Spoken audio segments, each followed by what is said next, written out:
ছেলেরা আমার, দেখতে দেখতে জীবন শেষ হয়ে যাবে দোস্ত আমার। আল্লাহকুমুত তাকাসুর হাত্তা জুরতুমুল মাকাবির। আল্লাহ বলে, হায় বান্দা, দুনিয়া বাড়ানোর নেশা তোমাদেরকে ডুবাইয়া দিল, আখিরাত ফুলাইয়া দিল, এরই মাঝে একদিন কবরস্থানেই পৌঁছে গেলাম। হাত্তা জুরতুমুল মাকাবির, একদিন কবরস্থানেই পৌঁছে গেল। এ খাটের বানানি শেষ হয়েছে না, তুমি কবরে। সোফা শেষ হয় নাই, দোতলার ছাদ ঢালাই হয় নাই, তিনতলা শেষ হয় নাই, এরই মাঝে তুমি কবরে। কত স্বপ্ন, কত পরিকল্পনা, বাড়ি গাড়ি নারী সব রেখে একদিন অমীমাংসিত রেখা, অপূর্ণ রেখেই তুমি একদিন কবরে চলে আসবা। অথচ আখিরাতের কিছুই করলা না, দুনিয়াও শেষ করতে পারলা না। আহা বান্দা, করলাটা কি? আহা বন্ধু, কি করলা? কি করলা? ছেলেরা বলো, এত নারী দেখা কি হবে শেষ পর্যন্ত? ভাইয়া, সারাদিন তোমরা যারা নারী, ছবি, মোবাইল, অশ্লীল দৃশ্য দেখে, শেষ পর্যন্ত কখন থামবা? প্রিয় ভাই আমার, কোন দিন থামবা? কোন দিন থামবা? তোমার কি কোনোদিন রাত ভোর হবে না? তোমার কি যৌবন শেষ হবে না? তোমার 18 বছর 20 বছরের হায়াত, এটা কি কোনোদিন আর 40 বছর হবে না? একদিন তোমার চোখের পাওয়ার কমে যাবে, একদিন কোমরের ব্যথা বাইরে যাবে, একদিন তোমারও শরীরের সমস্ত অঙ্গ প্রত্যঙ্গে দুর্বলতা চলে আসবে, খুব দ্রুত, খুব দ্রুত। আল্লাহ তাআলা বলেন, সুম্মা নুখরিজুকুম তিফ ওয়া নুকিররু ফিল আরহামি মা নাশাউ ইলা আজালিম মুসাম্মা। আমি মায়ের পেটে সন্তানকে একটি নির্দিষ্ট সময় পর্যন্ত রাখি। সুম্মা নুখরিজুকুম তিফলান, অতঃপর আমি আল্লাহ শিশু এক বাচ্চা হিসাবে মায়ের পেট থেকে বের করে আনি। এরপরে সুম্মা লিতাবলুগু আশুদ্দাকুম, এরপরে সেই বাচ্চাটা তোমরা ধীরে ধীরে শক্তি সামর্থ্যবান হতে থাকো, মানে আস্তে আস্তে কিশোর, তরুণ, যুবক হইতে থাকে। এ হইতে হইতে আগাইতে আগাইতে এর মধ্যে আমি আরো 2টা কাজ করি।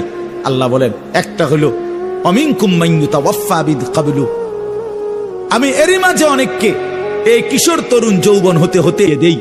আর অমিনকুম মান ইউরাদ্দু ইলা আরদালিল উমর, আর কাউকে কাউকে আমি একেবারে চূড়ান্ত বৃদ্ধ বয়সে পৌঁছাই। কিন্তু সবাইকে সমান তালে বুড়া বানাই না। তাহলে যদিও হায়াত 60 মনে করো, সবার তো 60 না প্রিয় বন্ধু, সবার তো 60 না। তোমার যে 60 পর্যন্ত বয়স যাবে তার কি নিশ্চয়তা? তোমার দাদা ঠিক আছে 60 বছর বয়স পাইছে, কিন্তু তুমি যদি না পাও। তোমার বড় আব্বা 90 বছর বাচ্চা ঠিক আছে, তুমি যদি না পাও, তো তওবা করবা কখন? তওবা করবা কখন? ওয়ালাইসাতিত তাওবাতু লিল্লাযিনা ইয়ামালুনা আস-সাইয়্যাত হাত্তা ইযা হাদারা আহাদাহুমুল মাউত ক্বালা ইন্নী তুবতুল আন। আল্লাহ বলেন, ও বান্দা, নাফরমানি করতে করতে যখন চূড়ান্ত মৃত্যু এসে যায়, মালাকুল মউত আজরাইল পৌঁছে যায়, মৃত্যুর গড়গড়া, মানুষের মৃত্যুর পূর্বে শেষ একটা শ্বাস টান উঠে, এই গড়গড়া যখন এসেই যাবে, আল্লাহ বলে, তখন তো সব নাফরমান বান্দাই বলবে, আল্লাহ আমি এখন তওবা করলাম। খোদার কসম, আল্লাহ বলে, ওয়ালাইসাতিত তাওবা, সেই তওবা আমি আল্লাহর কাছে গ্রহণযোগ্য নয়, সেই গ্রহণযোগ্য নয় বান্দা। ওয়ালাইসাতিত তাওবাতু, আমি আল্লাহ তাআলা সেই তওবা গ্রহণ করব না বান্দা। তখন আর ফিরতে পারবা না ভাই আমার, ফিরতে পারবা না, মনে পড়বে সব। ওয়াজিআ ইয়াউমাইদিন বিজাহান্নাম ইয়াউমাইদিন ইয়াতাযাক্কারুল ইনসানু ওয়া আন্না লাহু যিকরা। আল্লাহ বলে, বান্দা, হাসরের ময়দানে তোমাদের চোখের সামনে জাহান্নামকে ফেরেশতারা টেনে আনবে। তোমরা যখন নিজ চোখে জাহান্নাম দেখবা, লা তারাবুন্নাল জাহিম, নিজ চোখে যখন জাহান্নাম দেখবা, ইয়াউমাইদিন ইয়াতাযাক্কারুল ইনসান, সেদিন তোমাদের দুনিয়ার জীবনের সব কথা মনে পড়বে। ওয়া আন্না লাহু যিকরা, কিন্তু বলো না বান্দা, সেদিন মনে পড়ে কি লাভ হবে? কি আজীব কথা! ওয়া আন্না লাহু যিকরা, বলো না বান্দা, মনে পড়ে কি হবে? সেদিন বুঝে লাভ কি হবে? কাল্লা লাউ তা'লামুনা ইলমাল ইয়াকিন। আজকে যদি কোরআন থেকে শুনে, রাসূলের হাদিস শুনে উলামায়ে কেরামের নসিহত শুনে আজকে যদি বিশ্বাস করতা কত না ভালো হতো। এটা কোরআনের আয়াত। আল্লাহ বলেন আজ যদি বুঝতা বান্দা তাহলেই খুব ভালো হতো, কিন্তু একদিন তো দুই চোখে জাহান্নাম দেখবা, নিজ চোখেই দেখবা বান্দা, সেদিন সব বুঝবা, কিন্তু লাভ কি হবে?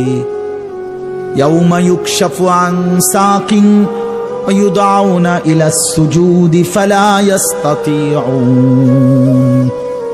আল্লাহ বলে যেদিন হাসরের ময়দানে তোমাদের সকলকে সারা দেহ বিবস্ত্র করে সম্পূর্ণ বিবস্ত্র শরীরে কাপড়বিহীন দাঁড় করানো হবে, সেদিন আল্লাহর ফেরেশতা ডাক দিয়ে বলবে নাফরমান, তোর জীবনে যেই সেজদাগুলো ছুটে গেছে নাফরমান, আজকে হাসরের ময়দানে সেই সেজদাগুলো দে। আল্লাহর কসম বন্ধু, আল্লাহ কোরআনে বলছে ফালা ইস্তাতিউন, লক্ষ কোটি বার চেষ্টা করেও বান্দা সেদিন হাসরের ময়দানে একটা সেজদাও আর দিতে পারবা না। আজ তো পারতা, কেন নামাজ পড়লা না? কেন নামাজ পড়লা না বলো ভাইয়া? কি লাভ হবে আমারে মহব্বত কইরা? একদিন শুনবা আনিসুর রহমান আশরাফি নামে এক বক্তা ছিল, ওই মরে গেছে। একদিন শুনবা বন্ধু, ওই মাওলানা আমগো এলাকায় সব সময় আসতো, সে মরেই গেছে। মৃত্যু তারে কবরে পৌঁছায় দিবে। কি লাভ হবে? তুমি পছন্দ করলেও তো আমারে রাখতে পারবা না, আমি পছন্দ করলেও তো তোমারে রাখতে পারবো না বন্ধু। সব তো মালিকের কবরে চলেই যেতে হবে। হাত্তা যুরতুমুল মাকাবির, আল্লাহ বলে একটা সময় তো কবরেই পৌঁছে যাবা। কাল্লা সাউফা তা'লামুন, তখন বান্দা কবরে সেই জানতে পারবা নাফরমানির পরিণতি কি। নাফরমানির পরিণতি কি? আল্লাহ আমাকেই বুঝদান করে। এজন্য আফসোস করতে হবে ভাই আমার, আফসোস করতে হবে। এতগুলো ছেলে তোমাদের কাছে আমি হাত জোড় করে বলবো, আর কতদিন বলতে পারবো তাও তো জানি না, আর কয় বেলা বলতে পারবো তাও তো জানি না। হাত জোড় করে বলি ভাইয়া, নামাজ পড়ো। কেন নামাজ পড়বা না? নামাজে অনেক শান্তি, নামাজে অনেক তৃপ্তি, নামাজে অনেক মজা। আল্লাহর কোরআন অনেক সুন্দর, অনেক শান্তিময়। তুমি পড়ে দেখো, ওই নারীর ছবিতে শান্তি নাই ভাইয়া। অশ্লীলতায় শান্তি হয় না, অতৃপ্তি বাড়ে, আরো দেখতে মন চায়। তাইলে তো তৃপ্তি হলো, তাইলে তো তৃপ্তি হলো। স্বামী স্ত্রী তো তৃপ্তি হয় হালাল ভাবে, কিন্তু অসভ্যতা জিনা ব্যভিচারে তৃপ্তি হয় না। ওই জানোয়ারের ক্ষুধা আরো বাড়ে, যৌন ক্ষুধা। ওই জানোয়ার একসময় কুত্তার মতো হয়, শুয়োরের মতো হয়। ব্যভিচারী অসভ্য নারী লোভী একদিন কুকুরের মতো হয়ে যায়। ইন তাহমিল আলাইহি ইয়ালহাস, এরপরে কি আও তাতরুকহু ইয়ালহাস। জানেন না এটার অর্থ মিয়া কি? বুঝবেন মনে না? আল্লাহ তাআলা বলছে কুত্তার স্বভাব, ফামাসালুহু কামাসালিল কালব। এই কালব অর্থ কুত্তা। আল্লাহ বলছে দুনিয়া লোভী কুত্তার মতো। মানে কি? ইন তাহমিল আলাইহি ইয়ালহাস আও তাতরুকহু ইয়ালহাস। তার উপরে বোঝা চাপাই দিল, জিহ্বা বাইর করে দেয়, ছাড়া দিল, জিহ্বা বাইর করে দেয়। এটা অর্থ, আয়াতের অর্থ মিয়া। আল্লাহ বলছে নাফরমান কুত্তার মতো, কুত্তা এটা। ফামাসালুহু কামাসালিল কালব। কালব অর্থ কি? কুকুর, কুকুর, কুকুর, কুত্তা। তার উপরে ভারী বোঝা দিল, সে জিহ্বা বাইর করে দিবে।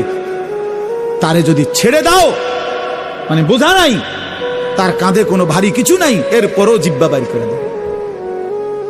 কুকুর এমন হয়। তাইলে বলো ভাই আমার, আমি ছেড়ে দিতে রাজি না। আমি এমনও বুঝি বেশি দিন বাঁচতাম না। খালাস। কিন্তু এটা আমাদের বোঝা উচিত, কেন গুনাহ করবা ভাইয়া? তোমাদের অগণিত ছেলের চেহারা দেখলে বোঝা যায় তোমরা নামাজ পড়ো না। তোমাদের চেহারা দেখলে তোমাদের চেহারা কালো, তোমাদের চেহারা পাষাণ। তোমরা যারা বেনামাজি তোমাদের চেহারা নির্দয়, নির্লজ্জের মতো। এই চুল ফ্যাশন না ভাইয়া, বেনামাজি তোমাদের এই চুল যেগুলো এই বড়, এগুলো কোনো ফ্যাশন নয়। পৃথিবীর কোথাও এটা কোনো গবেষণায় এটা কোনো সৌন্দর্য হিসাবে স্বীকৃতি পায় নাই। এটা এক ধরনের পরাজিত মানসিকতা, অসভ্যতা। এই জন্য ভাই, সময়কে কাজে লাগাও, জিন্দেগিকে কাজে লাগাও, নাহলে আফসোস করতে হবে দুনিয়াতে।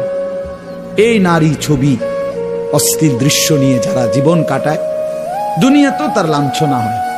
এক সময় প্রয়োজনের মুহূর্তে শারীরিক সক্ষমতা আর থাকে না, কষ্টই পায়, দুঃখে দুঃখে মরে, দুঃখে দুঃখে অন্ধকারে কাঁদে। এই জন্য আমি অনুরোধ করলাম, বুঝলে তো বুঝছই, না বুঝলে নাই। চারিত্রিক অধপতন সবচেয়ে বড় অধপতন। নারীর লোভ, নারীর আসক্তি, এটা জীবনের সবচেয়ে বড় পরাজয়। ওই শেষ, ওই শেষ। ফাত্তাকুদ দুনিয়া ওয়াত্তাকুন নিসা।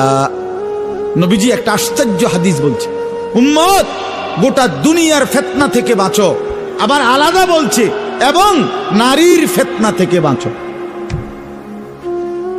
মানে গোটা দুনিয়া মিলাইয়া যতটা বড় ফিতনা, নারীর ফান্দে যদি পইরা যাও তো এটা গোটা দুনিয়ার মোকাবেলায় এটা এর চাইতে বড় ফিতনা। বাকি সব ক্ষতি পোষাইতে পারবা, কিন্তু চরিত্রের এই ক্ষতি আর পোষাইতে পারত না, যার চরিত্রের অধপতন হয়েছে। Character is lost, everything lost, everything, সব শেষ।